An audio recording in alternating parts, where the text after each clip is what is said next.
মুক্তিযুদ্ধ আমাদের স্বাধীনতা একটা মীমাংসিত ইস্যু। তখনকার প্রয়োজনে আমাদের পূর্বপুরুষরা অস্ত্র হাতে তুলে নিয়েছিলেন এবং জীবন বাজি রেখে যুদ্ধ করে দেশকে স্বাধীন করেছিলেন।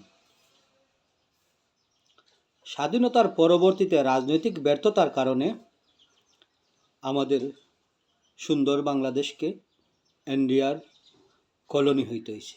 এটা হইল স্বাধীনতা উত্তর বাংলাদেশের পলিটিশিয়ানদের ব্যর্থতা।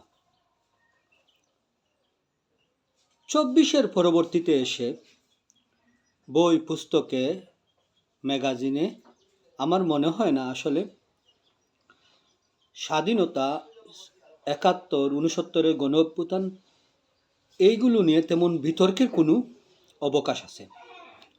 তার চেয়ে বরং আমাদের প্রশ্ন তোলা দরকার, কেন 53 বছরে আমাদের বাংলাদেশ একটা ইনসাফের দেশ হলো না?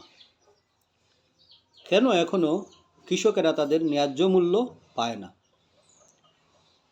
কেন এখনো আমাদের শুধুমাত্র অর্থনীতি টিকে থাকতে হয় গার্মেন্টস কন্যাদের পরিশ্রমের উপর এবং বৈদেশিক রেমিটেন্সের উপর?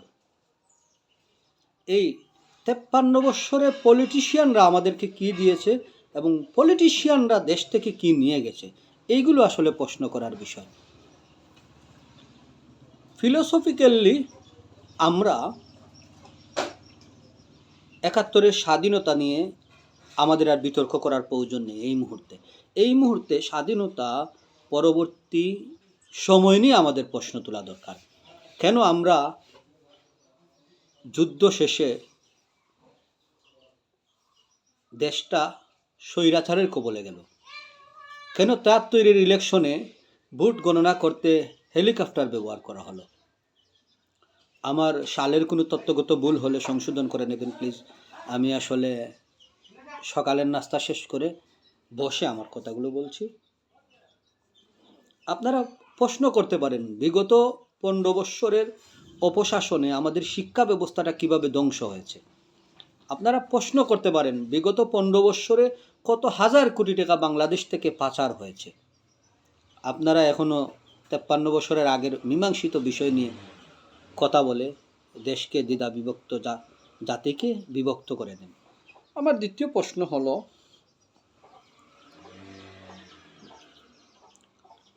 তৎকালীন স্বাধীনতা বিরোধী বলে আমরা যাদেরকে আখ্যায়িত করে গত 15 বৎসর এদের উপর এমন কোনো জুলুম নাই যে করি নাই, এবং শুধু যে তাদের উপর করেছি, তাদের উত্তরসূরিদের উপর করেছি তা না।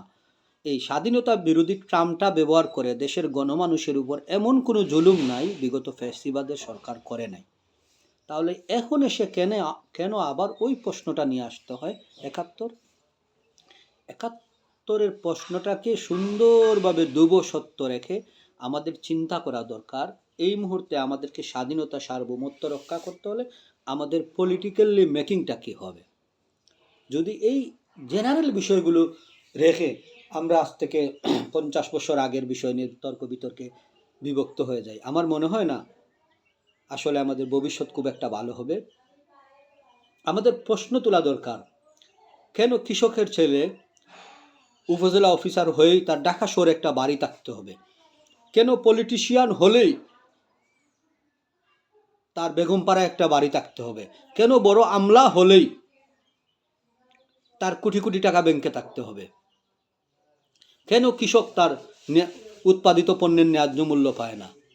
কেন, আমি যেহেতু চা শিল্পের সাথে জড়িত, আমার আপনাদেরকে বলতে হয়, কেন উৎপাদিত চায়ের ন্যায্য মূল্য পাওয়া যায় না? কেন এই দেশে ক্যাপিটালিজমের দাসত্ব করতে হয় গণমানুষকে? আপনারা অর্থনৈতিক মুক্তির চিন্তা না করে, পলিটিক্যালি মুক্তির চিন্তা না করে 50 বছর আগের মীমাংসিত ইস্যু নিয়ে কেন আসেন? এটা আসলে উদ্দেশ্যপ্রণীত।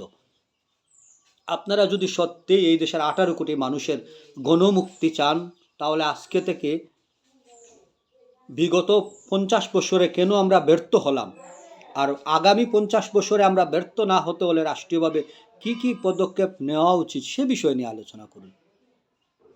দেশের লাখ লাখ বেকার যুবকদের কিভাবে কর্মকম, কিভাবে এদের কর্মের ব্যবস্থা করা যায় সেই বিষয়ে আলোচনা করুন।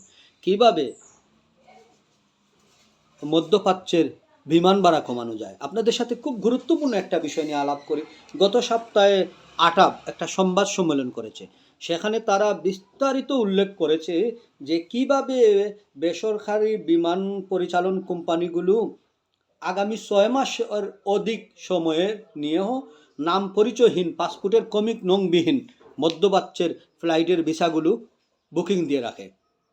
তারপর যখন একজন যাত্রী তার টিকিট কাটতে যায়, গিয়ে দেখে যে সবগুলো সিটি ফিল আপ, তখন তার দ্বিগুণ টাকা দিয়ে 1 লাখ টাকার টিকিট সে 2 লাখ টাকা দিয়ে ক্রয় করতে হয়।